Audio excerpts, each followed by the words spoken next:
हो येतोय. माझा आवाज येतोय तुम्हाला? हो येतोय व्यवस्थित. हॅलो. हा सर, आपण सुरुवात करायची का? बर, मग तुम्ही सुरुवात करताय का मी आधी पीडीपीसीची माहिती मी पीडीपीसीची सुरुवात द्या करू का? तुम्ही. चालेल. नमस्कार. पुणे विभागीय उत्पादकता महामंडळातर्फे मी वैशाली सरमुकादम आपल्या सगळ्यांचं स्वागत करते. मी आमच्या संस्थेची आपल्याला थोडक्यात माहिती देते. पुणे विभागीय उत्पादकता महामंडळ ही 63 वर्षाची जुनी संस्था आहे.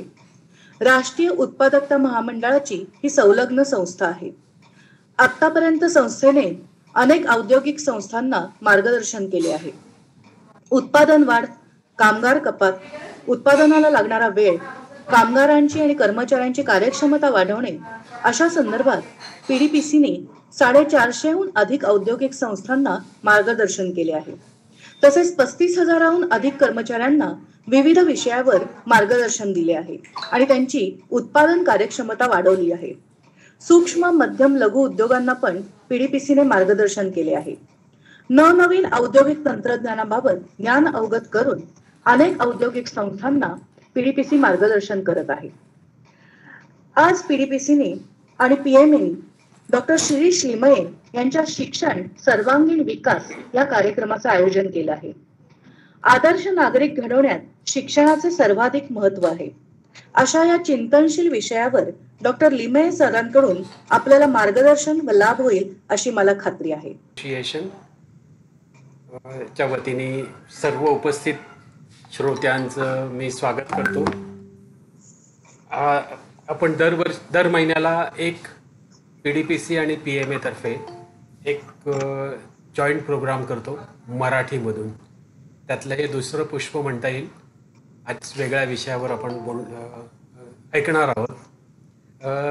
पुणे मॅनेजमेंट असोसिएशनची एक थोडक्यात माहिती मला असं वाटतं देणं संयुक्तिक ठरेल. पुणे मॅनेजमेंट असोसिएशन साधारणतः 46 वर्ष जुनी संस्था आहे. भारतातल्या अग्रगण्य उद्योगपती शंतनुरावजी किर्लोस्कर, चंद्रकांतजी किर्लोस्कर, डॉक्टर नीलकंठराव कल्याणी, सी.व्ही. जोग अशा आणि वसंतराव वैद्य असे मातब्बर उद्योगपती एकत्र येऊन त्यांनी मॅनेजमेंट असोसिएशनची स्थापना केली आणि 1977 साली आम्ही ती एक चॅरिटेबल ट्रस्ट म्हणून त्याचा एक फॉर्मल सुरुवात केली. तेव्हापासून आम्ही वेगवेगळ्या क्षेत्रामध्ये मॅनेजमेंटच्या अर्थातच वेगवेगळ्या क्षेत्रामध्ये काम करत आहोत. नुकतेच 2-2.5 वर्षापूर्वी Pune management association total restructuring करून घेतलं. आता आपण 14 वेगवेगळ्या व्हर्टिकल्समध्ये 14 वेगवेगळ्या सेक्शन्समध्ये आम्ही त्याला COE म्हणतो, सेंटर ऑफ एक्सलन्स मध्ये आपण काम करतो. मॅनेजमेंट हे अर्थातच इतकं व्हास्ट फील्ड आहे ही 14सुद्धा कमी पडतील अशी सध्या परिस्थिती आहे. HR पासून मार्केटिंगपर्यंत इंडस्ट्रीमध्ये जी क्षेत्र लागतात ते त्याचं एक व्हर्टिकल अशी आम्ही 14 व्हर्टिकल्समध्ये आत्ता सध्या काम करत आहोत. आणि याचं आणखी एक वैशिष्ट्य म्हणजे जवळजवळ 1,200 व्हॉलेंटियर्स. आता व्हॉलेंटियर्स शब्द कदाचित नेहमी ऐकून गुळगुळीत झालेला शब्द आहे म्हणून त्याचा एक करेक्ट त्याचा अर्थ कळणार नाही मी जे म्हणतो त्या, म्हणून मी त्याला वेगळ्या पद्धतीने एक्सप्लेन करतो. 1,200 प्रोफेशनल्स जे आपापल्या क्षेत्रामध्ये कोणी व्हाईस प्रेसिडेंट आहे, कोणी डायरेक्टर आहे, कोणी कंपनीचा ओनर आहे, हे असे सिनियर प्रोफेशनल्स या व्हर्टिकल्समध्ये व्हॉलेंटियर म्हणून काम करत असतात. आम्ही त्याला एक थीम दिलेला आहे, joy of giving back to the society. हे सगळे अर्थातच सिनियर लोक आहेत. त्यांना यंगस्टर्सना, यंग प्रोफेशनल्सला जे काही शेअर करायचं ते या माध्यमातून करत असतात. म्हणून आम्ही त्याला joy of giving back to society म्हणतो. आणि दोघंही जणं म्हणजे ज्युनियर्स आणि सिनियर्स दोघंही जणं हे एन्जॉय करत असतात आणि त्याचा लाभ घेत असतात. अशी थोडक्यात पुणे मॅनेजमेंट असोसिएशनची कामाची पद्धत आहे. पुढील महिन्यातच आम्ही 46 साजरा करणार आहोत.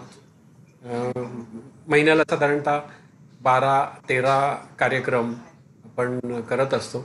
आणि मोठ्या संख्येने लोक त्याचा फायदाही घेत असतात. मेजॉरिटी कार्यक्रम आमचे वेबिनार या स्वरूपात असतात. प्रत्यक्षसुद्धा कार्यक्रमाची आता नुकतीच सुरुवात झालेली आहे. मला असं वाटतं आणखी काही तपशील कोणाला जर पाहिजे असेल तर आमच्या वेबसाईटला नक्की व्हिजिट करा आणि आणखी तपशील तुम्हाला काय काय विषयात आम्ही काम करतो, काय काय क्षेत्र निवडलेली आहेत, हे सगळ्यात तपशील त्याच्यात मिळू शकेल. शांतपणाने ऐकून घेतल्याबद्दल सर्वांचे आभार आणि पुन्हा एकदा सर्वांच्या वतीने डॉक्टर शिरीष लिमये सरांचं स्वागत करतो आणि वैशाली मॅडमला पुढच्या प्रोसिडिंगसाठी हँडओव्हर करतो. नमस्कार. मी आपल्याला डॉक्टर शिरीष लिमये सरांचा थोडक्यात परिचय करून देणार आहे. शिरीष लिमये सरांचं शिक्षण एमकॉम एमफिल PhD झालं आहे.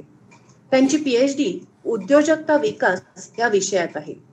पुण्यातील नामवंत सिम्बायोसिस कला आणि वाणिज्य महाविद्यालयात 36 वर्ष प्राध्यापक आणि विभाग प्रमुख म्हणून त्यांनी काम केलं आणि नंतर निवृत्ती पत्करली. त्यांनी ऑक्सफर्ड आणि पोलंड सहित अनेक आंतरराष्ट्रीय आणि राष्ट्रीय चर्चासत्रातून सहभाग घेतला आहे. त्यांच्या मार्गदर्शनाखाली एकंदर 10 विद्यार्थ्यांनी PhD आणि एमफिल या सावित्रीबाई फुले विद्यापीठाच्या पदव्या प्राप्त केलेल्या आहेत. डॉक्टर शिरीष लिमये सरांना अनेक पुरस्कारांनी गौरवलेले आहे. त्यातले काही महाराष्ट्र राज्य वाणिज्य परिषदेचा डॉक्टर शेजवलकर आदर्श शिक्षक पुरस्कार, रोटरी क्लब पुणे गांधी भवनचा व्होकेशनल एक्सलन्स पुरस्कार, ऑल इंडिया टीचर्स फोरमचा आदर्श शिक्षक पुरस्कार आणि IIT पवई मुंबई आणि कम्प्युटर सोसायटी ऑफ इंडियाचा डिस्टिंग्विश असोसिएट प्रोफेसर पुरस्कार त्यांना मिळालेला आहे. सरांनी शैक्षणिक क्षेत्रात जशी भरीव कामगिरी केली आहे त्याप्रमाणे कलेच्या क्षेत्रात सुद्धा आपला छंद जोपासला आहे. ते उत्तम तबला वादक आणि बासरी वादक आहेत. त्यांनी अनेक नाटकात नट आणि दिग्दर्शक म्हणून काम केले आहे. तसंच त्यांनी विद्यापीठाच्या अनेक दृकश्राव्य व शैक्षणिक कार्यक्रमात सहभाग घेतला आहे. क्रीडा क्षेत्रात पण त्यांनी आपली आवड जोपासली आहे. त्यांना पोहणं, सायकलिंग, टेनिस आणि बास्केटबॉल या खेळात विशेष गोडी आहे. सामाजिक जाणीवेमुळे ते रामकृष्ण मठाचे एक स्वयंसेवकही आहेत. अशा या विविध कार्यक्षेत्रात आपला ठसा उमटवलेले व्यक्तिमत्व म्हणजे डॉक्टर शिरीष लिमये सर. मी त्यांना विनंती करते की त्यांनी कार्यक्रमाला सुरुवात करावी आणि आम्हाला मार्गदर्शन करावं. मी आता सुरू करतो लेक्चर. पुणे विभागीय उत्पादकता महामंडळ आणि पुणे मॅनेजमेंट असोसिएशन यांच्या सहकार्याने आज वेबिनार ऑर्गनाईज केलेला आहे. मला असं समजलं की मराठी भाषेतलं असं वेबिनार दर महिन्यामध्ये एक असावं अशा पद्धतीचा प्रस्ताव केला गेला आणि तो आता त्यातलं हे पहिलं पुष्प गुंफलं जात आहे. सर्वप्रथम आपण एक प्रार्थना करूया आणि व्याख्यानाला सुरुवात करूया. या इथे आपल्याला एक प्रार्थना दिसेल, आपण सगळेजण सुद्धा म्हणू शकता. नमः श्री यतिराजाय विवेकानंद सूरये सच्चित सुख स्वरूपाय स्वामिने तापहारिणे.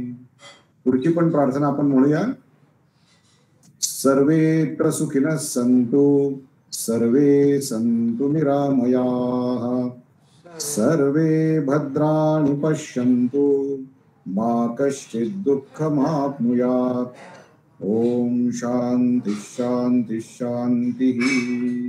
हरि ओम तत्सत. श्री रामकृष्णार्पणमस्तु.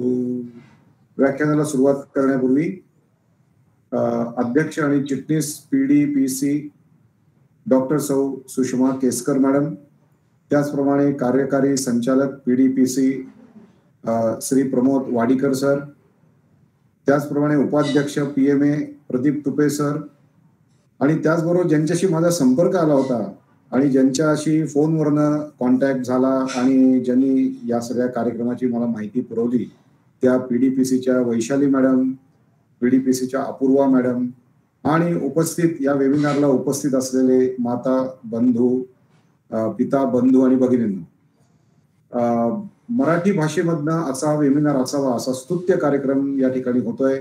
हा तसा पहिलाच वेबिनार आहे आणि त्यासाठी मला आमंत्रित केल्याबद्दल मी दोन्ही संस्थांचा हार्दिक आभारी आहे. आपला आजचा विषय आहे सर्वांगीण विकास, शिक्षण सर्वांगीण विकास. मूलतः या विषयामध्ये मी स्वामी विवेकानंदांचे शिक्षण विषयक 4 विचार आपल्याला सांगणार आहे. स्वामी विवेकानंद शिक्षणाची व्याख्या करताना म्हणतात, एक सांगायचं राहिलं की मला फक्त 40च मिनिटं उपलब्ध आहेत, त्या दृष्टीने मी भरभर जाईन, तर आपण कृपया सहकार्य करावं ही विनंती. सर्वजण एकाग्रतेने ऐकत असतीलच. स्वामी विवेकानंद शिक्षणाची व्याख्या करताना म्हणतात, आपल्याला अशा शिक्षणाची जरुरी आहे की ज्यानं चारित्र्य संवर्धन होतं, ज्यानं मनाची ताकद वाढते आणि ज्यामुळे बुद्धी कुशाग्र होते आणि ज्यानं माणसाला स्वतःच्या पायावर उभं राहणं शक्य होतं. म्हणून माणूस घडवणाऱ्या शिक्षणाविषयीचे 4 विषयांचं चिंतन आपण आज करणार आहोत. स्वामी विवेकानंद म्हणतात, पहिली गोष्ट म्हणजे ज्ञान माणसात अंतर्निहित असतं. हा पहिला मुद्दा आपण शिकून घेणार आहोत या स्वामी विवेकानंदांच्या विचारसरणीतला, आणि त्यातून सर्वांगीण विकास होऊ शकतो. कुठलंही ज्ञान बाहेरनं येत नाही, ज्ञान माणसामध्येच अंतर्निहित आहे. आपण हा मुद्दा नंतर समजून घेऊ. दुसरा मुद्दा आपण समजून घेणार आहोत, तो म्हणजे शिक्षण म्हणजे पूर्णत्वाचं प्रगटीकरण. स्वामी विवेकानंद शिक्षणाच्या बद्दल जे त्यांची मतं आहेत त्यामधलं दुसरं मत महत्वाचं, शिक्षण म्हणजे पूर्णत्वाचं प्रगटीकरण. तिसरं आहे ते म्हणजे शिक्षण म्हणजे मानसिक शक्तींचा विकास. याचा आपण डिटेल विचार नंतर करू. चौथा मुद्दा आपण शिकणार आहोत आज या 20-25 मिनिटांमध्ये, तो आहे शिक्षण म्हणजे एकाग्रता. स्वामी विवेकानंद म्हणतात की ज्ञान माणसात अंतर्निहित असतं. स्वामीजी म्हणतात, कोणतंही ज्ञान बाहेरून आत येत नाही, सारं काही आतच असतं. आपण ज्याला माणूस जाणतो असं म्हणतो, ते अगदी मानसशास्त्राच्या रेखीव भाषेत मांडायचं झाल्यास माणूस डिस्कव्हर करतो. हा फार छान शब्द आहे. कव्हर म्हणजे त्याला आच्छादून टाकणं, आणि डिस्कव्हर म्हणजे अनाच्छादित करणं, त्याला डिस्कव्हर करणं. अनंत ज्ञानाची खाण असा जो स्वतःचा आत्मा, त्यावरून एक एक आवरण किंवा पडदा दूर टाकणं म्हणजे शिक्षण. फार मोठी व्यापक व्याख्या हे स्वामी विवेकानंद या ठिकाणी आपल्याला सांगतायत, आणि ते सांगतायत की ज्ञान माणसात आहेच. कोणतंच ज्ञान असं बाहेरून आतमध्ये येत नाही. जरी शिक्षक बाहेर उभा असला आणि तो आपल्याला शिकवत असला तरी सुद्धा जे ज्ञान मिळणार आहे ते आतूनच मिळणार आहे, ते माणसामध्ये अंतर्निहितच आहे.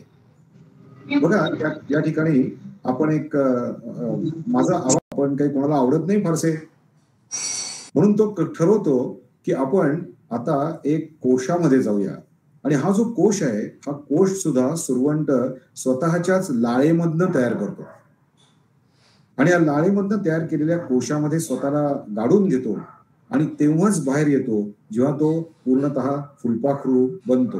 आणि फुलपाखरू सर्वांना हवं असतं. फॉरेनमध्ये काही ठिकाणी फुलपाखरांच्या बागा आहेत की जिथे फुलपाखरं आपल्याला पाहायला मिळतात रंगीबेरंगी. म्हणजे लक्षात घ्या की हे जे सुरवंटाचं फुलपाखरू होण्याच्या क्षमतेचं जे ज्ञान आहे ते अंतर्निहित आहे. त्यांनी जो कोश तयार केला तो कोश काही बाहेरनं आला नाही, दुसऱ्या कुठल्या तरी कोशात हा सुरवंट गेलाय असं झालं नाही. म्हणून तो कोशही त्यांनी स्वतः तयार केला, त्या कोशातही स्वतःला त्यांनी गाडून घेतलं, आणि स्वतःमधलं जे परिवर्तन आहे ते परिवर्तन करत असतानाची जी पेनफुल प्रोसेस आहे ती पेनफुल प्रोसेसही त्या सुरवंटानं करून घेतली, आणि सुरवंटाचं फुलपाखरू झालं. ज्याप्रमाणे एखाद्या टोक यंत्रामध्ये आपण एखाद्या पेन्सिलीला टोक करतो, त्याला ती टोक करण्याची प्रक्रिया फार पेनफुल आहे, बट त्या प्रक्रियेमध्ये जोपर्यंत ती पेन्सिल जात नाही तोपर्यंत तिला टोक होत नाही, आणि टोक झाला नाही तो कोणी तिला वापरणार नाही. या ठिकाणी एक क्लिप मी तुम्हाला दाखवणार आहे. वैशाली मॅडम, मला सांगा की याचा आवाज ऐकू येतोय ना? आपण एक क्लिप पाहूया. या क्लिपमध्ये आपण काही बदकांची पिल्लं पाहणार आहोत, आणि ती बदकांची पिल्लं एक एक पायरी वर जाण्याचं शिक्षण घेत आहेत. ते कसं घेत आहेत ते पाहूया. आवाज ऐकू येत असेल असं मी गृहीत धरतो.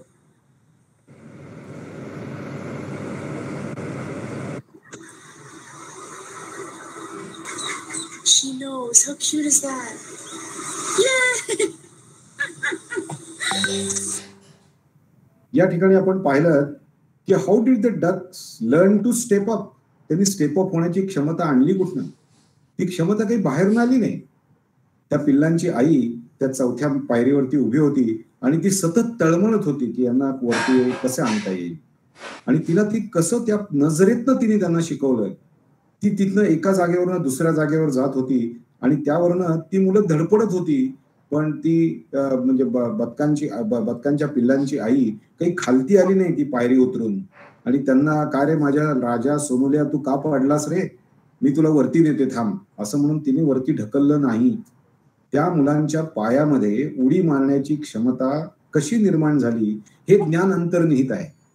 म्हणजे शेवटच्या पायरीवर असलेला एक बदकाचं पिल्लू आणि सगळी बदकाची पिल्लं हे चौथ्या पायरीपासून दूर जातात, चौथ्या पायरीवरती जातात.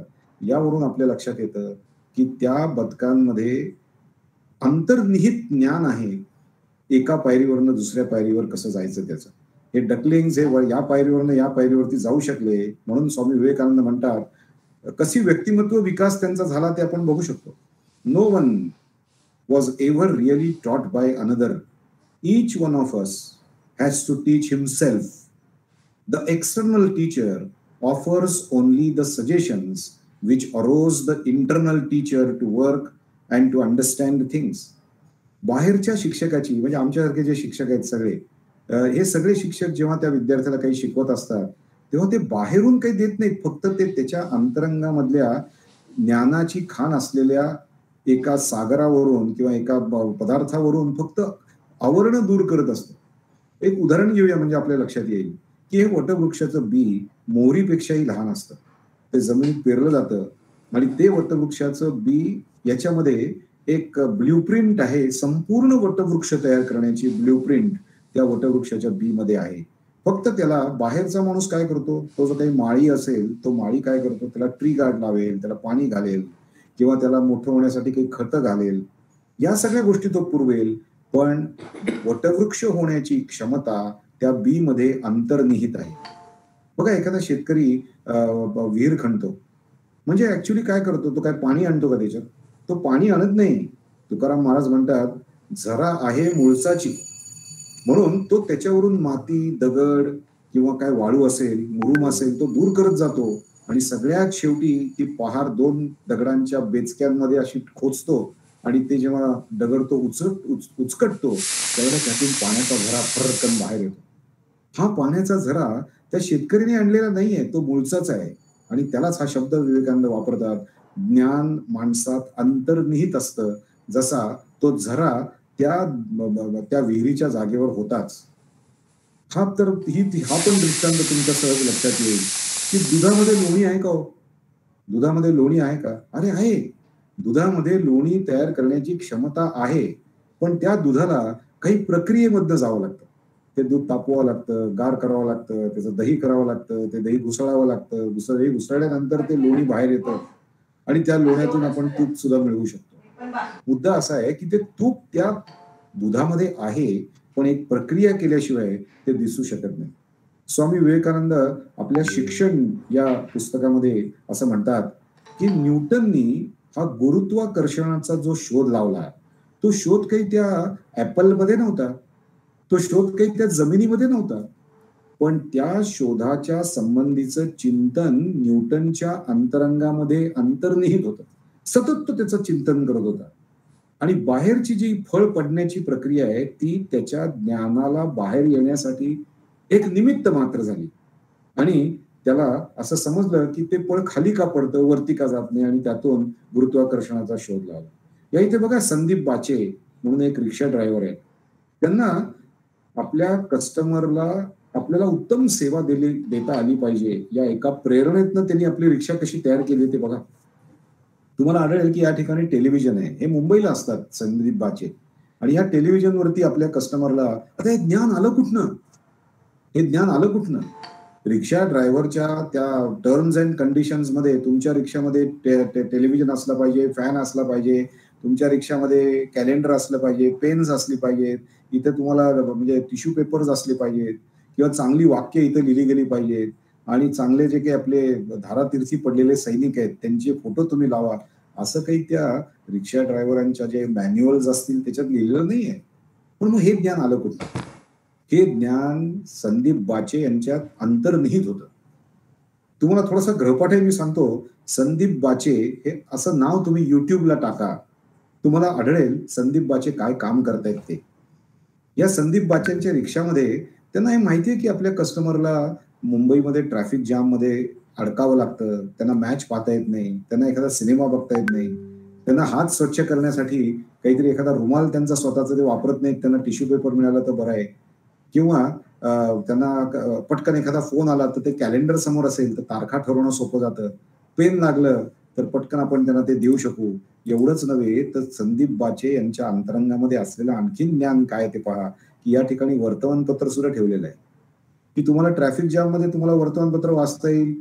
एक अर्धा-अर्धा तास त्या लोकांना प्रवास करावा लागतो. या इथे फर्स्ट एड बॉक्स सुद्धा आहे. कधी-कधी प्रवास करणाऱ्या माणसाला कुठेतरी खरचटलेलं असतं. त्याला फर्स्ट एड बॉक्सचा उपयोग असतो. एवढंच नव्हे तर संदीप बाचे यांनी त्यांच्या रिक्षावर असं लिहिलेलं आहे, की जर कोणी एखादा अपंग किंवा दिव्यांग व्यक्ती माझ्या रिक्षात बसला, तर त्याला मी 25% डिस्काउंट देईन. This is a charity of a common man.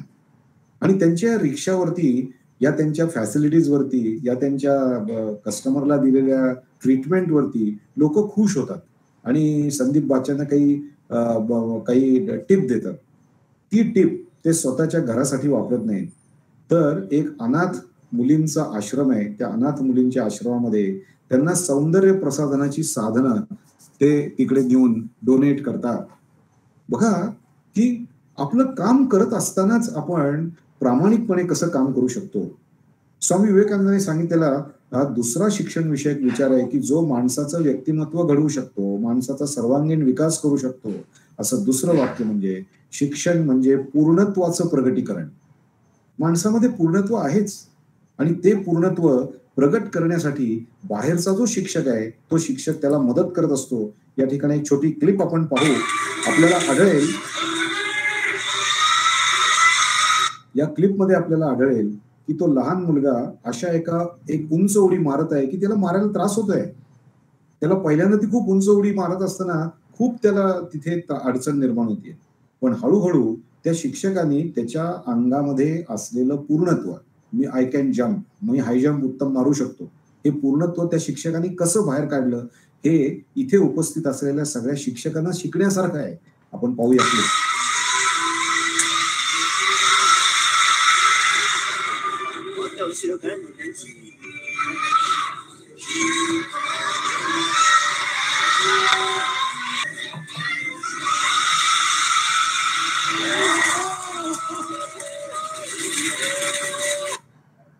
शिक्षण म्हणजे पूर्णत्वाचं प्रगटीकरण.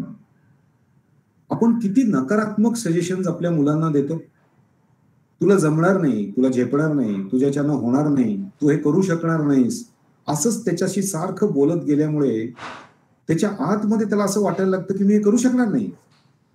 पण स्वामी विवेकानंद सांगतायत की संपूर्ण व्यक्तिमत्व विकास होण्यासाठीचं हे उत्तम वाक्य स्वामी विवेकानंद सांगतायत, शिक्षण म्हणजे पूर्णत्वाचं प्रगटीकरण. पूर्णत्व त्याच्यात आहेच, पण ते पूर्णत्व बाहेर काढण्यासाठी त्या बाहेरच्या शिक्षकाची कशी मदत झाली ते आपण पाहतोय, की जो विद्यार्थी ती उंच उडी मारू शकत नाही, तोच विद्यार्थी शेवटच्या अटेम्प्टमध्ये उंच उडी मारू शकतो. हे पूर्णत्व, त्याच्यात ते पूर्णत्व आहे, ते कुठनं बाहेरनं आलेलं नाही, त्याच्यातनंच ते विकसित झालेलं आहे. आपल्या मुलांना आपण फार पंगू करून टाकतो. आमच्या एका एका एका वर्गामध्ये एक विद्यार्थी आला आणि त्याची आई त्याला म्हणाली, की "अरे तुला असं ते खड्यावरती वगैरे चालणं जमणार नाही, मातीत तुझे पाय जातात, तुला लागलं तर काय होईल?" असं करून आपल्या मुलांना फार जपू नये. त्यांना त्या पद्धतीने स्ट्रगल करायला लावलाच पाहिजे. आपण मगाशी ती क्लिप पाहिली, ती सगळी बदकाची पिल्लं. सर, आवाज कमी येत आहे. आवाज कमी येतोय? ओके. आता बघा. हॅलो, एक मिनिट. आता आवाज येतोय व्यवस्थित? हॅलो. हो सर, अजून वाढवलं तरी चालेल. हो, पण नाही, आता अजून वाढवण्याची शक्यता कमी आहे. ठीक आहे. Okay sir. ओके, तुम्ही हेडफोन लावून ऐकलं तर बरं होईल. चला पुढे जाऊया. एक लक्षात घ्या, जे पिंडी ते ब्रह्मांडी. जे पिंडी आहे तेच ब्रह्मांडी आहे. ब्रह्मांडाची सर्व ताकद या माणसाच्या अंतरंगामध्ये आहे.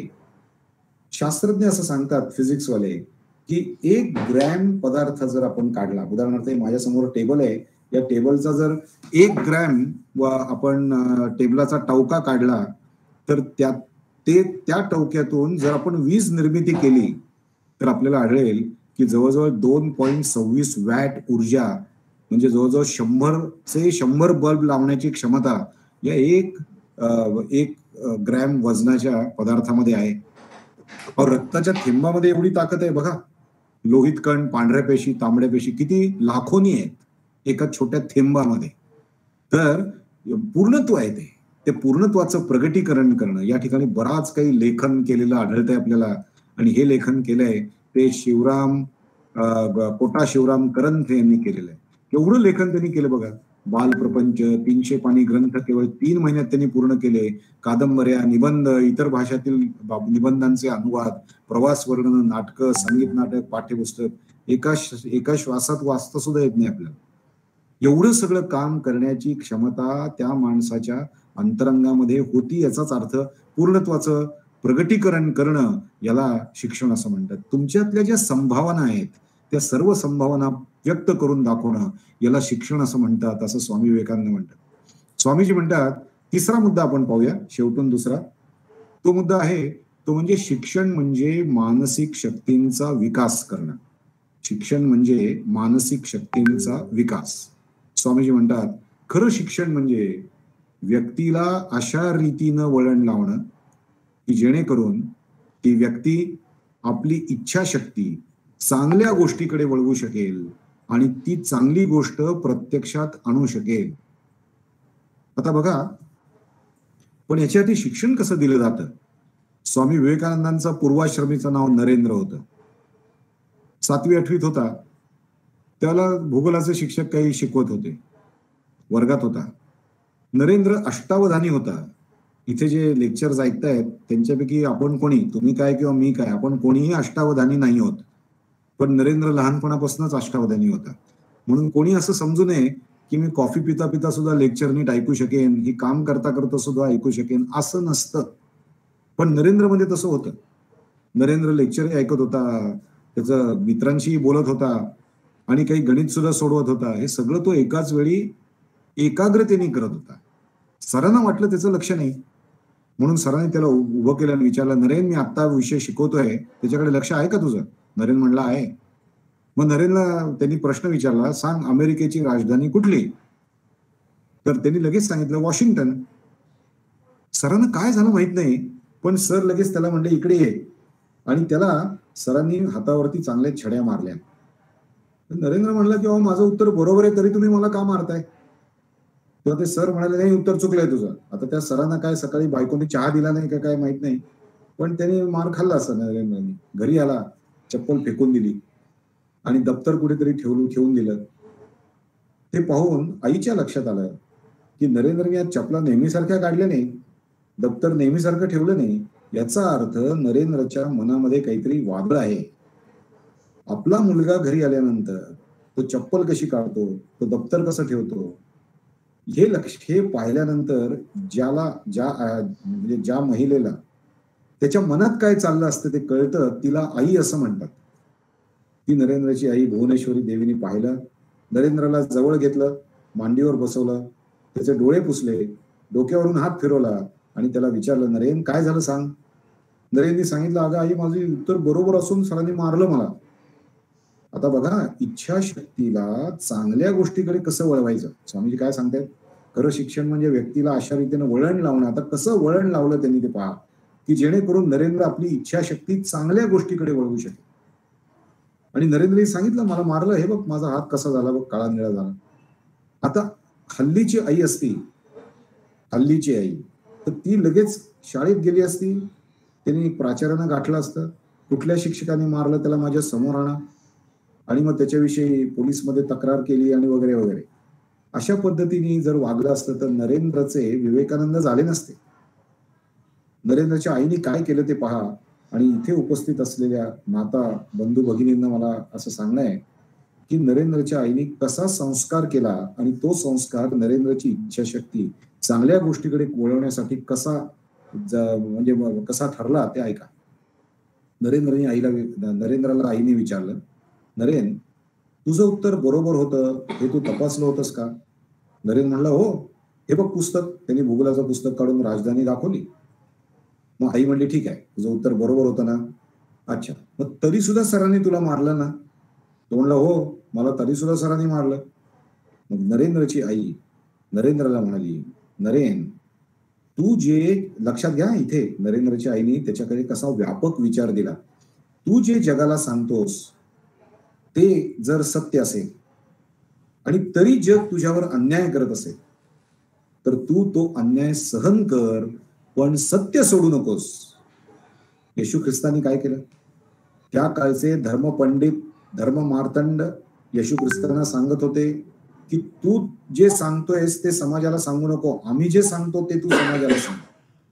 येशू ख्रिस्त म्हणाले, तुम्ही जे सांगता तो माझा अनुभव नाही, ते माझ्या दृष्टीने सत्य नाही, ते मी कसं सांगू समाजाला. येशू ख्रिस्तांच्या अंगामध्ये खिळे ठोकले गेले, हातामध्ये खिळे ठोकले गेले, त्यांना क्रुसिफाय केलं गेलं, पण येशू ख्रिस्तांनी असं सांगितलं नाही आता मला मारू नका, बरं ठीक आहे तुम्ही काय सांगता ते मी त्यांना जगाला सांगत जातो. येशू ख्रिस्तांनी सत्य सोडलं नाही. याला म्हणतात मानसिक शक्तींचा झालेला विकास. आपली इच्छाशक्ती चांगल्या गोष्टीकडे वळवणं आणि ती गोष्ट आपल्या दैनंदिन जीवनामध्ये उतरवणं. असे बरेच प्रसंग आहेत, सगळे सांगणं काही शक्य नाही, पण त्यातली एक बाल शिक्षण मंदिरातली ती एक गोष्ट सांगतो. मी ज्या शाळेमध्ये शिकलो, ज्या बाईंनी मला शिकवलं त्याच बाईंनी माझ्या मुलाला पण शिकवलं.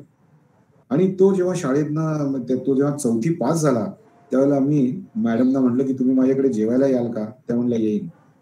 त्या आल्या. मी त्यांना विचारलं तुम्ही माझा तुमचा काहीतरी अनुभव सांगा. तेव्हा त्यांनी हा अनुभव मला सांगितला. त्या असं म्हणाल्या की एकदा एक मुलगी घाबरत घाबरत माझ्याकडे आली. मी शिक्षक खोलीत बसले होते डबा खात. आता इथं शिक्षक सुद्धा कसा असावा ते लक्षात घेतलं पाहिजे बरं. आणि मी म्हटलं तिला की अरे काय झालं बाळ तुला? तेव्हा ती मुलगी म्हणाली, अहो बाई ती वर्गातली दुसरी मुलगी बघा ना मला कशी करते ते. तुम्ही काय करते तुला? तेव्हा ही मुलगी म्हणाली, अहो बाई तिसरीतली मुलगी, अहो बाई ती आहे ना, तिने भिंतीवरती असा एक बदाम काढलेला आहे आणि त्या बदामाला आमचं डोकं लावते आणि आम्हाला विचारते. नाही, बाईने तिला असं सांगितलं नाही तू शिक्षक खोलीत का आलीस, बाहेर आली, हे सांगितलं नाही. ज्या वेळेला मुलांना शिक्षकाची गरज आहे त्यावेळेला शिक्षक उपलब्ध असला पाहिजे. रात्रीचे 2 वाजले, तुला फोन आत्ता करतोस, तुला लाज वाटत नाही का? अशा पद्धतीचा बोलणारा माणूस हा शिक्षक नव्हे. 2 वाजता जरी रात्री फोन आला तरी शिक्षक हे प्रोफेशनच वेगळं आहे. तेव्हा ठीक आहे, त्याच्यावरती नंतर बोलता येईल आपल्याला, लवकर पुढे जायचंय, शेवटचा मुद्दा बघायचा आहे, प्रश्नोत्तर पण आहे, काही कार्यक्रम लागू नये, पण आपण याविषयी नंतर बोलू शकू. शिक्षकाच्या बद्दलचे विचार आपण नंतर पाहू. तर बाईनी लगेच तिथे गेल्या, पाहिलं, विचारलं, तर ती मुलगी घाबरत पळून गेली. शेवटच्या वाकावर बसली. बाई तिथे गेल्या, गुडघ्यावर बसल्या, स्वतःच्या साडीची काळजी केली नाही, माझी साडी केवढी महाग आहे, खाली केवढी धूळ आहे, विचार केला नाही. तिच्या उंचीच्या झाल्या, तिचा खांदा हाताला धरला आणि तिला विचारलं, बाळ तू काय करते सांग बघू. तिचा कॉन्फिडन्स मिळवला. बाई मला मारणार नाही त्या कॉन्फिडन्स. आणि मग तिने सांगितलं मी असं बदामाचं चित्र काढलंय वगैरे. मग बाई म्हणले माझं डोकं लाव ना त्याला. तुमचं कसं डोकं लावणार, तुम्ही शिक्षिका आहात. तर ती म्हणली अगं मी शिक्षिका असले तरी मी मुलगीच आहे ना, माझ्या वडिलांची मी मुलगीच आहे, माझं लावा डोकं तिथे.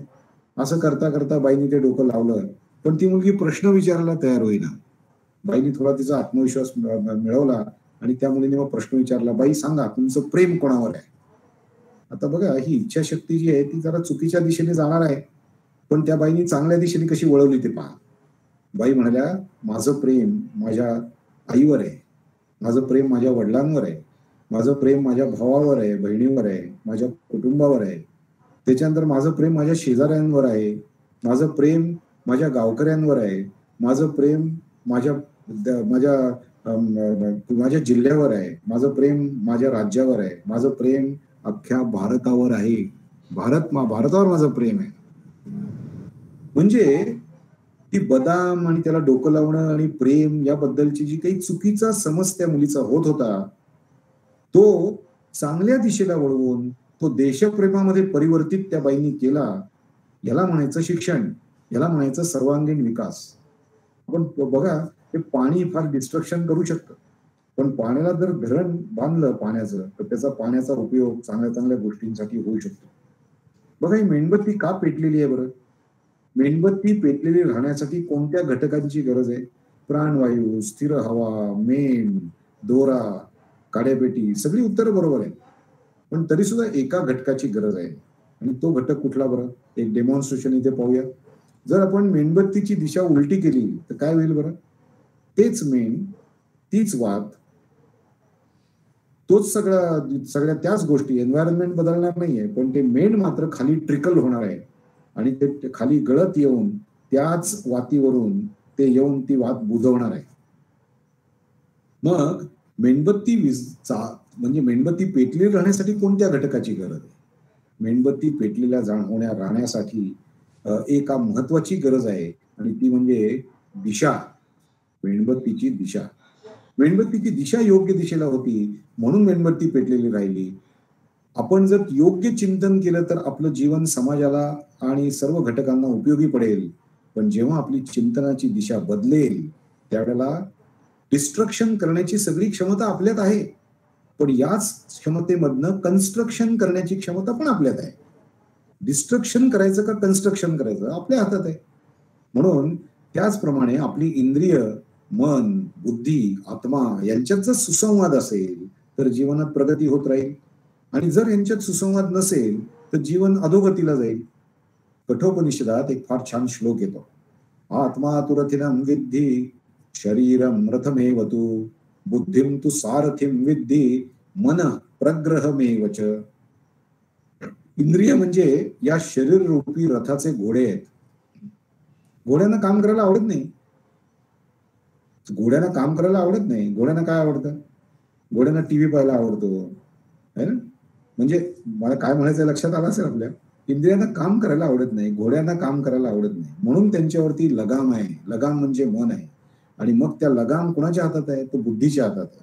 याचा अर्थ कोण सिनियर आहे आणि कोण ज्युनियर आहे? बुद्धी सिनियर आहे. बुद्धीने मनाला सांगायचं काय करायचं ते आणि मनाने इंद्रियांना सांगायचं की कुठे हा रथ न्यायचा आहे, ते उजव्या हाताला वळा का डाव्या हाताला वळा हे बुद्धीने ठरवायचं आहे, इंद्रियांनी नाही. आणि या बुद्धीच्याही वरती असलेला आत्मा आहे.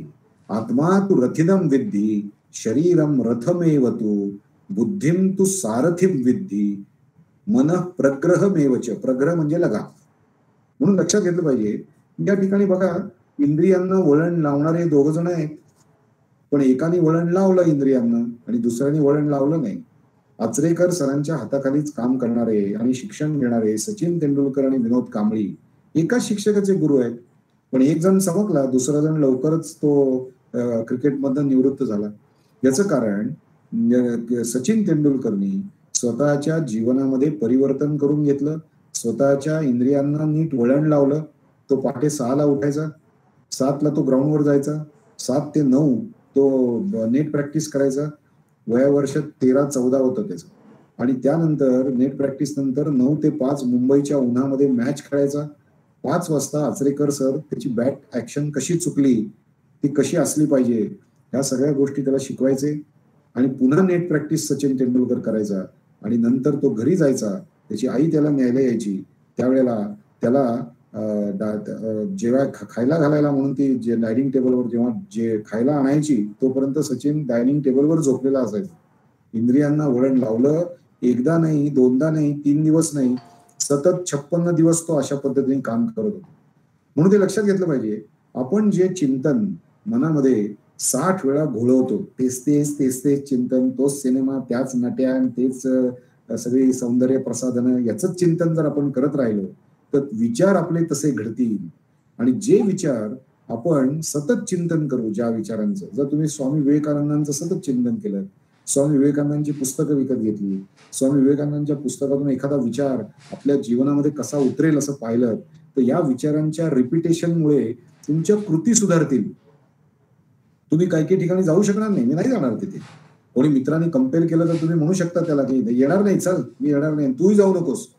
कृती चांगली होईल. जी कृती ही आपल्याला रिपीट करत राहू, त्यातून काही सवयी चांगल्या लागतील. चांगल्या सवयीमधनं दृष्टिकोन चांगला होईल, सकारात्मक होईल आणि सकारात्मक दृष्टिकोनातून चारित्र्य घडेल. खरं शिक्षण म्हणजे प्रत्येक जीव अव्यक्त ब्रह्म आहे. म्हणून स्वामी विवेकानंद म्हणतात, teach yourself, teach everyone is real nature. Call upon the sleeping soul and see how it awakens. Power will come, glory will come, Everything that is excellent will come when the sleeping soul is aroused to the self-conscious activity. If a fisherman knows that he is a spirit, he will be a better fisherman. If a student knows that he is a spirit, he will be a better student. If a lawyer knows that he is a spirit, he will be a better lawyer. चला आपण शेवटचा मुद्दा पाहूया. शिक्षण म्हणजे एकाग्रता. त्या द्रोणाचार्यांनी अर्जुनाला एकाग्रता शिकवली आणि मग त्या द्रोणाचार्यांना जेव्हा अर्जुनाला विचारलं तुला पक्षाचा डोळा दिसतोय का, तर तो म्हणला मला फक्त पक्षाचा डोळा दिसतोय. पण असं नव्हतं बरं का. पक्षी दिसत होता, पक्षाचा डोळा दिसत होता. ज्या फांदीवर पक्षी बसलेला आहे ती फांदी कशी आंदोलित होतीये तेही तो पाहत होता. कारण बाण मारायचा आहे तो तिथं मीठ व्हायला पाहिजे त्याच्या डोळ्याला. वाऱ्याची दिशा काय आहे हे सगळं लक्षात ठेवून किती हा साप मला ओढायचा आहे, तो धनुष्याची दोरी मला किती ओढायची आहे आणि ती ओढल्यानंतर त्या किती गती त्याला द्यायची आहे, कुठल्या दिशेला तो बाण सोडायचा आहे, म्हणजे जेणेकरून त्या वाऱ्याची दिशा फांदीचं दोलायमान होणं हे घेऊन त्याच्या डोळ्यावरती बरोबर तो बाण जाईल. एवढ्या गोष्टींचं भान त्याच्याजवळ होतं. याला आपण एकाग्रता म्हणतो. याच्या विरुद्ध शब्द आहे अनेकाग्रता. हल्लीचे विद्यार्थी आपल्याला आढळेल या मोबाईल फोनमुळे अनेकाग्र खूप झालेले आहेत. ज्या कारणासाठी मोबाईल उघडतात ते कारण दूर राहतं, परंतु भलतंच काहीतरी बघत बसतात. आणि मी कशाला मोबाईल फोन उघडला होता तर ईमेल करायला, ती ईमेल राहते बाजूला. त्याला एकाग्रता म्हणत नाही. एकाग्रतेच्या विषयी स्वामीजी म्हणतात मनुष्यामध्ये एकाग्रतेची शक्ती सगळ्यांपेक्षा अधिक असते. हाच प्राणी आणि मनुष्य यांच्यातला फरक आहे. एवढंच नव्हे तर दोन भिन्न माणसांमधला फरक हा देखील त्यांच्या एकाग्रतेच्या शक्तीच्या फरकावर अवलंबून आहे. म्हणून आपण बघाल मी थोडासा गॅप घेतो आणि वैशाली मॅडमना विचारतो की मला आता बोलायला किती वेळ आहे. Vaishali madam, hello Vaishali madam, किती वेळ आहे? सर नाही, तुम्ही कंटिन्यू करू शकता, अजून आहे. ठीक आहे. हा, एक 10 मिनिट तरी झाले. ठीक आहे मॅडम, मी 10 मिनिटात उरकतो बरं का मॅडम. हो चालेल. प्रत्येक जण कामाने बांधलेला. येस. प्रत्येक कामात एकाग्रता पाहिजे, छोटी कामं करत असताना सुद्धा. हे विणकर आहेत, त्याला माहितीये की सुई जर मी चुकीच्या जागी विणली तर मग ती सुई माझ्या हातात जाणार आहे, म्हणून तो एकाग्र आहे. सोन्याचे दागिने करणारा माणूस आहे, कुठेतरी कानस गेली तर माझा हात त्याला म्हणजे इजा होईल हे त्याला माहितीये. आता हे विचार करा, यांनी जर वस्त्रा वेगळ्या जागी फिरवला तर माणसाचा प्राण जाईल, म्हणून ते एकाग्र आहेत. किंवा जो सुतार आहे त्यांनी जर ते तासत असताना चुकीच्या पद्धतीने तासलं तर त्याच्या हाताला किंवा पायालाच इजा होऊ शकेल. किंवा जे लोहार आहेत चुकीच्या ठिकाणी जर त्यांनी हातोडा मारला तर बोटच फ्रॅक्चर होणार नाही का. आता हे लक्षात घ्या की या सगळ्यांनी कामातली एकाग्रता ही कामातल्या धोक्यामुळे त्यांनी एकाग्रता शिकलेली आहे. व्यवसायाची गरज म्हणून त्यांनी एकाग्रता शिकलेली आहे. पुस्तक वाचून नाही शिकलेली. पण आपण पुस्तक वाचून शिकू शकतो ना. आणि म्हणून आपण काय करायला पाहिजे, आपल्या मनाचा स्वभाव समजून घ्यायला पाहिजे. कसं माझं मन काम करतं, हाऊ माय माइंड ऑपरेट्स. आणि म्हणून हे जे बाहेरचं शिक्षण आहे ना, education is not the amount of information that is put into your brains and that runs riots there. Education is the assimilation of man-making and character-building ideas. If you could assimilate 5 such ideas and make them a part of your life, you are far more educated than the person who has learned the entire library by heart. असं स्वामी विवेकानंद म्हणतात. मनाचा स्वभाव लक्षात घेतला पाहिजे. माझं मन आहे, मन काय करतंय माझं. एका शाळेमध्ये माझं लेक्चर होतं एकाग्रतेवर, मनाची एकाग्रता. मी त्या मुलांना म्हणलं, अरे तुम्हाला मन आहे का रे.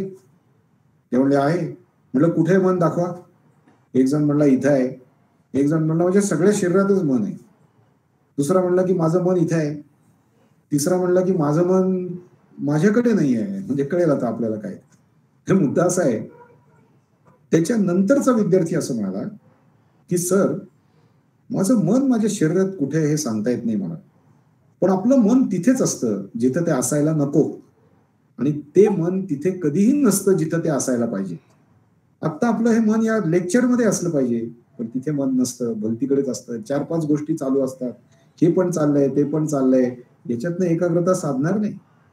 छोट्या छोट्या घटनांमध्ये एकाग्रता साधायची सवय झाली की माणसाचं मन मोठ्या मोठ्या गोष्टींमध्ये सुद्धा एकाग्र राहू शकतं. म्हणून मनाचा स्वभाव हा माकडासारखा आहे. मन मस्तवाल हत्तीसारखा आहे. त्याच्यावर वर्णन करायला वेळ नाही आता. म्हणून स्वामी विवेकानंद म्हणतात, जेव्हा मन खूप शांत असतं, नियंत्रित असतं, तेव्हाच त्या मनाची सारी शक्ती चांगल्या कामासाठी खर्च केली जाते. आणि आपण जर जगाने तयार केलेल्या जगातल्या महान लोकांची चरित्र वाचली तर आपल्या लक्षात येईल की ते सगळे महापुरुष अत्यंत शांत होते, अत्यंत शांत होते. म्हणून हे भिंगाचं उदाहरण नेहमी दिलं जातं की ते भिंग जे आहे ते भिंग व सूर्याचे किरण बहिर्गोल भिंग एकत्रित करतं आणि ते त्या कागदावरती सोडतं, त्यावेळेला तो कागद जळतो. कागद जाळण्याची क्षमता त्या सगळ्या किरणांमध्ये आहे, पण ते किरण कागद जाळू शकत नाहीत. याचं कारण ते किरण विखुरलेले आहेत म्हणून. प्रत्येक माणसामधलं मन हे खूप ठिकाणी विखुरलेलं आहे. अनेक लोक अनेक पद्धतीचे बातम्या वर्तमानपत्रात येत असतात. त्या सगळ्या बातम्या आपल्या लक्षात आहेत, आपले सगळे मित्र लक्षात आहेत, आपले कोण कुठे काय काम करतात ते लक्षात आहे. याशाप्रमाणे ते मन इतकं बहिर्मुख झालेलं आहे. ते मन जर अंतर्मुख झालं आणि एका विशिष्ट गोष्टींवरती फोकस केलं गेलं तर एकाग्रता होऊन एका सर्च लाईट सारखं ते काम करू शकतं. आता मगाशी अर्जुनाचं उदाहरण दिलं, ते अर्जुन श्रीकृष्णाला विचारतायत, म्हणजे बघा ना, एकाग्रता साधण्यासाठी किती अभ्यास करायला लागतो. अर्जुन श्रीकृष्णाला गीतेत विचारतायत, अध्याय 6 श्लोक 34, चंचलम हि मन कृष्ण प्रमाथि बलवदृढम तस्याहम निग्रहम मन्ये वायोर इव सुदुष्करम. चंचलम हि मन कृष्ण, हे कृष्णा, माझं मन मोठं चंचल आहे रे, क्षोभ आणणार आहे. कधी एकदम मला क्षोभ येतो, मोठं दृढ आहे, बलवान आहे, आणि त्याला वश करणं म्हणजे वाऱ्याला अडवण्याप्रमाणे अत्यंत कठीण आहे. यावरती कृष्ण त्याला सांगतात, असंशयम महाबाहो मनोदुर्निग्रहम चलम अभ्यासेन तु कौंतेय वैराग्येन च गुह्यते. हे महाबाहो, मन चंचल आहे, मन आवरण्याला कठीण आहे, यात शंकाच नाही. परंतु हे कुंती पुत्र अर्जुना, असं म्हणण्याचं कारण का, कुंतीने तिचं मन कसं आवरलं ते पाहा ना जरा तुझ्या आईने. हे त्याला इनडायरेक्टली सांगितलेलं आहे. भगवद्गीता फार वंडरफुल आहे. ते म्हणतात, कुंतीपुत्र अर्जुना, अभ्यासानं आणि वैराग्यानं ते ताब्यात येतं. अभ्यास केला पाहिजे म्हणजे सतत प्रयत्न केले पाहिजेत. कधी प्रयत्न यशस्वी होतील, कधी अयशस्वी होतील, काय अयशस्वी झाले पाहायला पाहिजे, परत सुधारणा केली पाहिजे, परत प्रयत्न केले पाहिजे. तो मगाशी उडी मारणारा मुलगा होता की नाही. आणि वैराग्य म्हणजे काही फक्त संन्याशानीच करायचे असं नाही. आता आपण लेक्चर ऐकतोय, मी आता लेक्चर देतोय, आपण दोघंही आता लेक्चर पेक्षा इतर कुठल्याही गोष्टींचं चिंतन न करणं हे वैराग्यच आहे ना. आता जरी आपल्या स्वयंपाकघरातून चांगल्या चकली किंवा कडबोळी केल्याचा सुगंध जरी आला तरी आता मी मनाला सांगेन, तू कडबोळी खा, चकली खा, चांगला लोणच्याचा सुगंध आलाय खा, किंवा ताजी पोळी केल्याचा सुगंध आलाय खा. पण आत्ता नाही. आत्ता तू अभ्यास करतोय, आत्ता अभ्यास कर. अभ्यास करताना मी वेफर्स पण खाईन, मी मोबाईल पण बघेन, मी टीव्ही पण बघेन, थोड्या वेळा बघेन, यांनी एकाग्रता साधत नाही. हे लक्षात घेतलं पाहिजे. अभ्यास पाहिजे, आणि अभ्यासात छोट्या छोट्या गोष्टीतून होतो. म्हणून असंशयम महाबाहो मनोदुर्निग्रहम चलम. म्हणून हरिवंशराय बच्चन यांची कविता आहे. ते म्हणतात, म्हणजे अमिताभ बच्चनचे वडील, कोशिश करने वालों की कभी हार नहीं होती, नन्ही चीटी जब दाना लेकर चलती है, चढ़ती दीवारों पर 100 बार फिसलती है, मन का उत्साह रगों में साहस भरता है, चढ़कर गिरना गिरकर चढ़ना न अखरता है, आखिर उसकी मेहनत बेकार नहीं होती, कोशिश करने वालों की कभी हार नहीं होती, डुबकियां सिंधु में गोताखोर लगाता है, जा जाकर खाली हाथ वापस आता है, मिलते न सहज ही मोती गहरे पानी में, बढ़ता दूना उत्साह इसी हैरानी में, मुट्ठी उसकी खाली हर बार नहीं होती, कोशिश करने वालों की कभी हार नहीं होती, असफलता एक चुनौती है, इसे स्वीकार करो, क्या कमी रह गई देखो और सुधार करो, जब तक न सफल हो नींद चैन को त्यागो तुम, संघर्षों का मैदान छोड़ मत भागो तुम, अरे कुछ किए बिना ही जय जयकार नहीं होती, कोशिश करने वालों की कभी हार नहीं होती,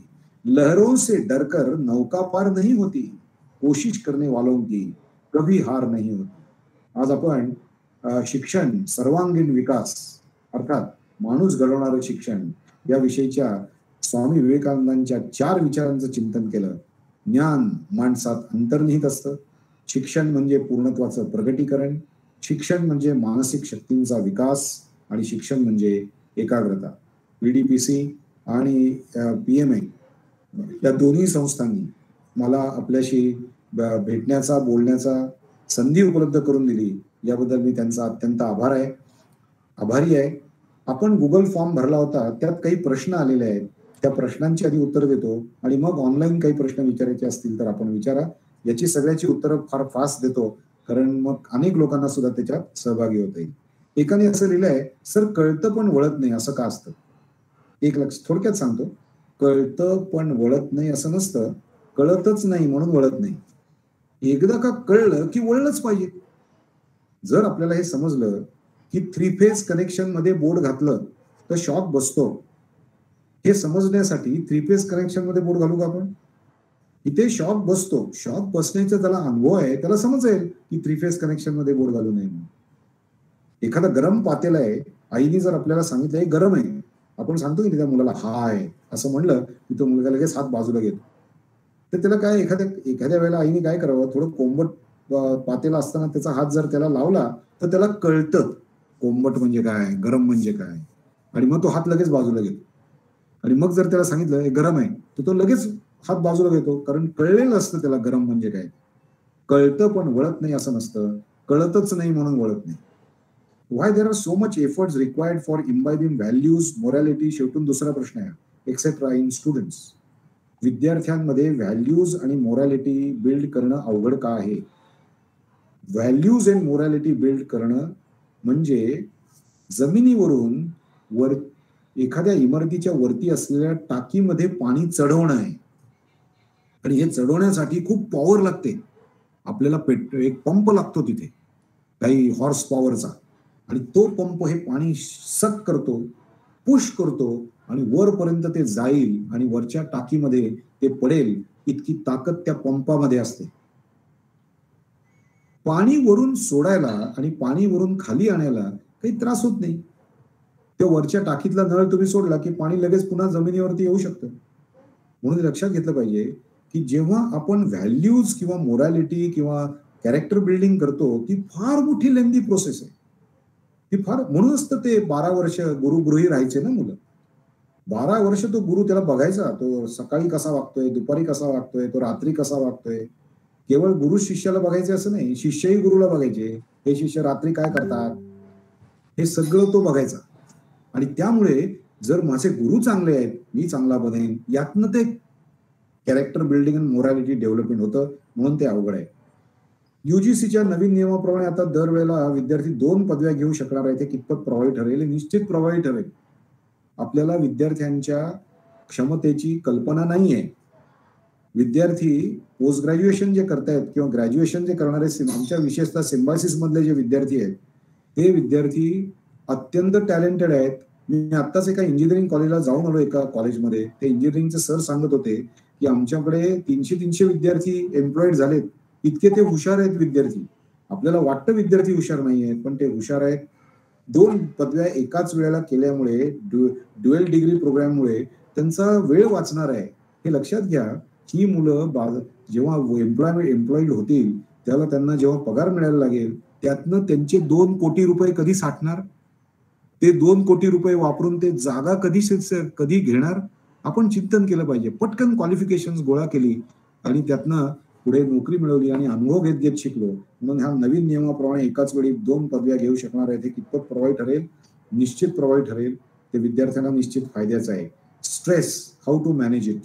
एक लक्षात घ्या, मी जर हा मोबाईल आहे, हा मोबाईल माझ्या हातामध्ये 1 मिनिट ठेवला तर घेता येईल का? हो, ठेवता येईल. 4 मिनिटं ठेवला तर मी धरू शकेन 4 मिनिटं. आणि हे जर मी 4 तास असाच धरून बसायचं ठरवलं तर 4 तास मी बसू शकेन का? नाही बसू शकणार. 1-1.5 तासाने माझा हात दुखायला लागेल. जर मी असं ठरवलं 4 दिवस मी असाच मोबाईल धरून स्थिर राहीन, होणार नाही. असं हाताला रग लागेल. मग मला सांगा, माझ्या कामाच्या जागेवर झालेल्या घटना मी मनामध्ये किती वेळ धरून ठेवतो? 1 दिवस नाही, अनेक वर्ष तीच घटना मी मनामध्ये धरून ठेवतो आणि त्यामुळे स्ट्रेस निर्माण होतो, ताण निर्माण होतो. म्हणून ही गोष्ट लक्षात घेतली पाहिजे की विचार केला पाहिजे की मी कुठली गोष्ट मनात धरू नये, किती काळ धरू नये, का धरू नये. ती गोष्ट सोडून देण्याचा प्रयत्न केला, की लेट गो, जाऊ दे सर, जाऊ दे असं करत गेलं तरच ताण कमी होऊ शकतो. रोल ऑफ व्होकेशनल इन सर्वांगीण विकास. होय, व्होकेशनल जे आता कोर्सेस चालत आहेत त्याचा सर्वांगीण विकास व्हायला निश्चित फायदा आहे. हे लक्षात घ्या की विद्यार्थी कार्यानुभवातून जे शिकतोय ते सगळ्यात जास्त चांगलं शिक्षण आहे, कारण त्यावेळेला शिक्षक त्याला जे सांगतात ते तो आयुष्यभर लक्षात ठेवतो. त्याच्यानंतर possible to get important web links for future references and presentations in PDF माझ्याकडे आहेत. तुम्ही माझा फोन नंबर नंतर मी दाखवेन तुम्हाला, तो बघून त्यामध्ये तुम्ही मला विचारा, मी तुम्हाला काही लिंक्स वगैरे पाठवेन. ओनली प्रॅक्टिकल, नो केस स्टडीज. मी तुम्हाला प्रॅक्टिकल सांगितलं, रियालिटी ऑनलाईन टू रियालिटी अवघड प्रोसेस आहे, पण मी तुम्हाला खात्रीनं सांगतो सध्या ऑफलाईन लेक्चर्स अत्यंत इफेक्टिव्ह होत आहेत. याचं कारण 2 वर्ष विद्यार्थ्यांना ऑफलाईन लेक्चर्स ऐकायलाच मिळालेली नाहीयेत. विद्यार्थ्यांची ऐकण्याची क्षमता सध्या वाढलेली आहे. ऍक्च्युअल इन्सिडन्सेस इन खूप तुमच्या विचारांमुळे मला खूप फायदा झाला. मी 12वी पास गृहिणी आहे. सामान्य जीवनात येणाऱ्या अडचणीसाठी तुमचे जे संस्काराचे मोती होते त्याचा अतिशय जास्त फायदा मला झालाय प्रत्येक विचाराचा. आणि आता माझा प्रश्न एक आहे की तुम्ही तुमचा आदर्श कोणाला मानता आणि तुमचं दिनचर्या तुम्ही कशी फॉलो करताय वेगवेगळे कार्यक्रम करत असताना? होय सांगतो. मी माझे गुरु सुनीलजी चिंचोळकर यांना आदर्श मानतो. मी स्वामी विवेकानंदांना आदर्श मानतो. मी सर्व संत पुरुषांना आदर्श मानतो. संतांनी आपलं जीवन कसं व्यतीत केलं. प्रभू रामचंद्रांना आदर्श मानतो. कुठल्याही सिच्युएशन मध्ये प्रभू रामचंद्र कसे वागले असते, सीतामाई कशा वागल्या असत्या, भगवान श्री रामकृष्ण कसे वागले असते, हे चिंतन मी माझ्या पातळीला करतो आणि चांगला मार्ग निवडायचा प्रयत्न करतो. मी नियमितपणे पहाटे 4:15 वाजता उठतो. काही पोस्ट करतो, तुम्हाला जे पोस्टिंग करतो ते. रामकृष्ण मठामध्ये 5 वाजता मंगल आरती आणि गीता चॅन्टिंगला 5 वाजता जातो. तिथे थोडा जप ध्यान करतो. त्यानंतर घरी येऊन सायकलिंगला जातो, कारण मला सायकलिंगची आवड आहे म्हणून, आणि चांगलं 10-12 किलोमीटर फिरून येतो. त्याच्यानंतर मग इथे जी लेक्चर्स असतात त्या लेक्चरची प्रिपरेशन करणं, त्यासाठी PPT तयार करणं, विद्यार्थ्यांचे काही फोन येतात काउन्सिलिंगसाठी, त्याच्यासाठी वेळ देणं. काही शाळेतले विद्यार्थी आहेत, त्यांचे पालक माझ्याकडे विद्यार्थ्यांना घेऊन येतात, त्यांना मार्गदर्शन करणं आणि मरगळलेल्या मनाच्या विद्यार्थ्यांना पुन्हा उभं करणं, हे माझं जीवनाचा उद्दिष्ट आहे. असं मी जीवन व्यतीत करतो. खूप छान सर, धन्यवाद. थँक्यू. पुढचं कोण आहे प्रश्न विचारायला?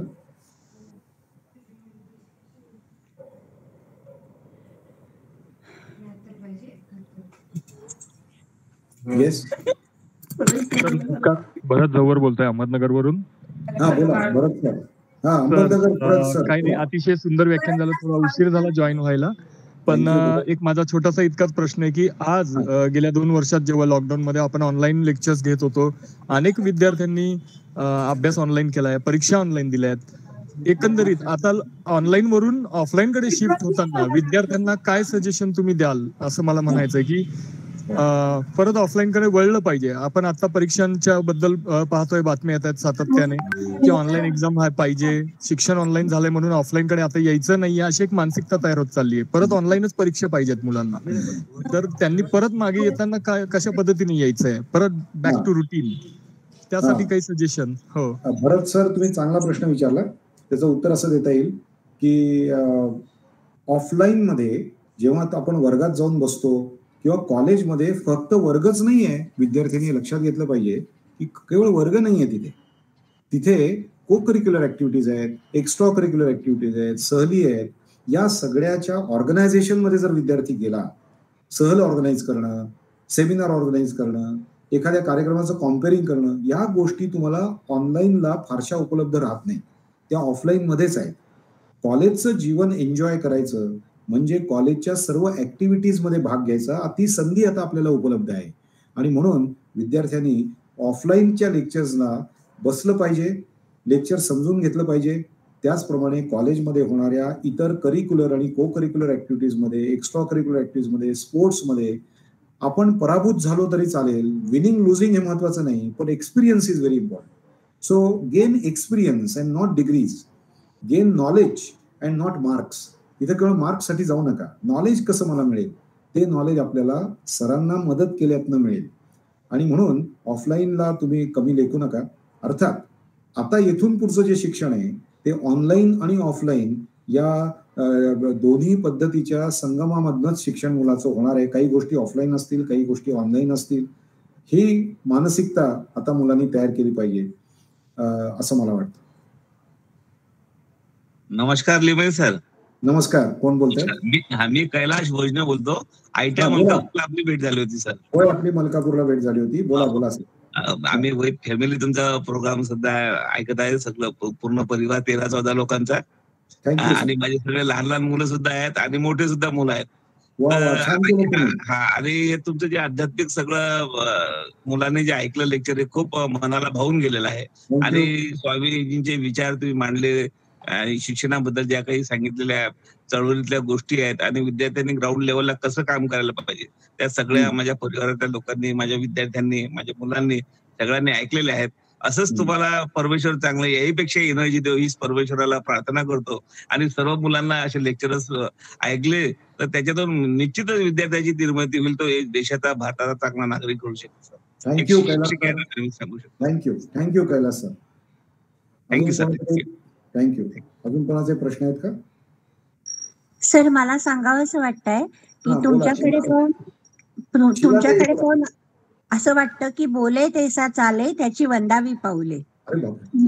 तसं वाटल्यामुळे आणि इतकं सुंदर व्याख्यान झालं की मी अत्यंत आभारी आहे. मला याला तुम्ही हे येऊ दिलं. धन्यवाद शिलाताई, धन्यवाद. आता कोणाला काही विचारायचं का? इथं काही प्रश्न आले असतील तर वैशाली मॅडम मला तुम्ही प्रश्न पाहून विचारले तरी चालेल. काही कोणी जर चॅट बॉक्स मध्ये लिहिले असतील तर. हो, अपूर्वा काही आहे का चॅट बॉक्स मध्ये आलेत प्रश्न? हो मॅम. हा, मग ते सांग सरांना.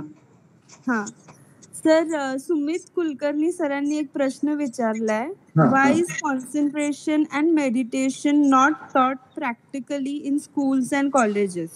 हो, येस येस येस. काय मेडिटेशन आणि कॉन्सन्ट्रेशन या ज्या गोष्टी आहेत या वर्गामध्ये शिकवल्या जात नाहीये. हे सध्याच्या शिक्षणातलं फार मोठं मर्यादा आहे, फार मोठी मर्यादा आहे. म्हणून विद्यार्थ्याला सुरुवातीला खोल श्वास, दीर्घ श्वास आणि लयबद्ध श्वास, मी परत एकदा सांगतो, लेक्चर सुरू होण्यापूर्वी प्रत्येक शिक्षकाने असा जर पायंडा पाळला की त्या विद्यार्थ्याच्या मनामध्ये इतर विचार जे आहेत ते विचार कमी व्हावेत आणि त्याची या लेक्चर्समध्ये लक्ष घालावं आणि त्याची एकाग्रता वाढावी, यासाठी खोल श्वास, दीर्घ श्वास आणि लयबद्ध श्वास या 3 गोष्टी जर मुलांना शिकवल्या, याच्यात काही धर्माचा काही संबंध नाही बरं का. धर्म, जात, पात याच्यात काही संबंध नाही. सगळेजण श्वास घेतात. खोल श्वास, दीर्घ श्वास आणि लयबद्ध श्वास जर घेतला तर एकाग्रता साधायला मदत होते. त्यामुळे मला आठवतंय आमचे गुजराती सर म्हणून आहेत, ते नाशिकला असतात. एका कॉलेजमध्ये त्यांना भेटायला गेलो होतो तेव्हा ते असं म्हणाले की या ठिकाणी आम्ही सुरुवातीला मुलांना कॉन्सन्ट्रेशन अँड मेडिटेशनचा सेशन घेतल्याशिवाय त्यांना शिकवायला सुरुवातच करत नाही, असं त्यांनी सांगितलं. हे शिकवायला पाहिजे कॉन्सन्ट्रेशन आणि हे, पण त्यासाठी कसं आहे माहिती का, घरातनं सुद्धा थोडा मोटिवेशन मिळालं पाहिजे. विशेषतः त्या मुलांना घरामध्ये सकाळी नाश्ता करण्याच्या पूर्वी काहीतरी स्तोत्र म्हणणं, काही पाठांतर करणं, संध्याकाळच्या वेळेला पाढे पर्वाचे म्हणणं, रामरक्षा म्हणायला सांगणं, या गोष्टी एकाग्रतेसाठीच गरजेच्या होत्या. घरामध्ये रोज आरती करणं, आरती करत असताना त्या मुलाचा जो भाव आहे तो भाव घनीभूत व्हायला मदत होत होती. परंतु आता सध्या घरी तो शांत बसत नाही, कारण पालकच अशांत आहेत. पालकच घरी कधीतरी 7-8 वाजता येतात, मग त्यांना कशातच काही रस नसतो, मुलांमध्ये रस घेतला जात नाही. म्हणून घरामध्ये रात्री 8 वाजता सगळ्यांचे मोबाईल बंद पाहिजेत. सगळ्यांचे मोबाईल 8 वाजता बंद, आजीच्याकडे द्यायचे किंवा आईच्याकडे द्यायचे, आईने ते कुलपात ठेवून द्यायचे आणि सकाळी 8 वाजता सगळ्यांना मोबाईल मिळतील, पण घरात रात्री सगळ्यांनी एकत्रित जेवायला बसणं या एकाग्रतेसाठी आवश्यक गोष्टी.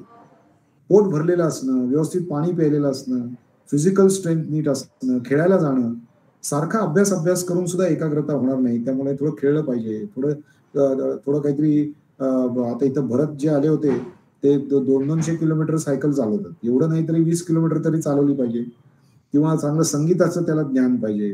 म्हणजे संगीत, नाटक, वक्तृत्व, पोहणं आणि एखादं वाद्य वाजवता येणं, या गोष्टी जर त्या विद्यार्थ्याला आल्या, सर्वांगीण विकासही होईल आणि एकाग्रता पण साधेल. वाद्य वाजवताना सुद्धा एकाग्रता लागते. पण पालकांनी सुद्धा थोडं लक्षात घेतलं पाहिजे असं मला वाटतं. पुढे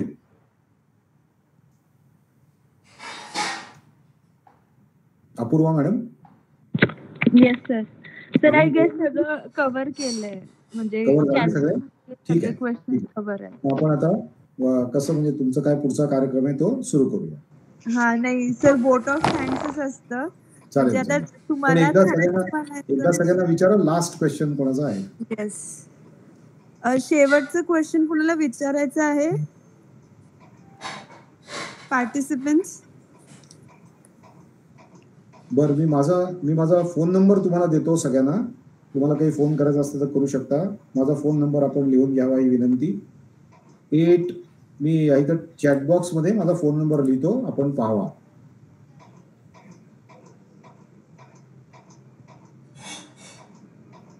हा फोन नंबर आहे, तो व्हॉट्सअप नंबर आहे 8698038883. आपण सगळ्यांनी पाहावा. कुणाला काही शंका असल्या, आजच असतील असं नाही, नंतर जरी शंका आली, विचारली तरी मी तुम्हाला सांगू शकेन. ठीक आहे. Yes madam. हो सर, सगळ्या उपस्थितांचं मी आभारी मानते आणि तुमचं हे खूप अत्यंत आम्हाला उपयुक्त आणि मार्गदर्शक असं लेक्चर आम्हाला मिळालं आणि आम्हाला ही संधी मिळाली की तुमचं आम्ही लेक्चर ठेवू शकू. यापुढेही आपण असेच कार्यक्रम करत राहू आणि लोकांना तुमचं सगळं हे जे शिक्षण आणि याच्या संदर्भातले आध्यात्मिक मेडिटेशन या बाबतीत मार्गदर्शन मिळावं अशी मी इच्छा व्यक्त करते आणि PMA आणि PDPC तर्फे आपले पुन्हा एकदा आभार मानते. खूप खूप धन्यवाद. मनपूर्वक धन्यवाद. आपण सगळ्यांनी शांत चित्ताने ऐकून घेतलं, त्याबद्दल सगळ्यांच्या हृदयस्थ परमेश्वराला माझा प्रणाम. थँक्यू. धन्यवाद.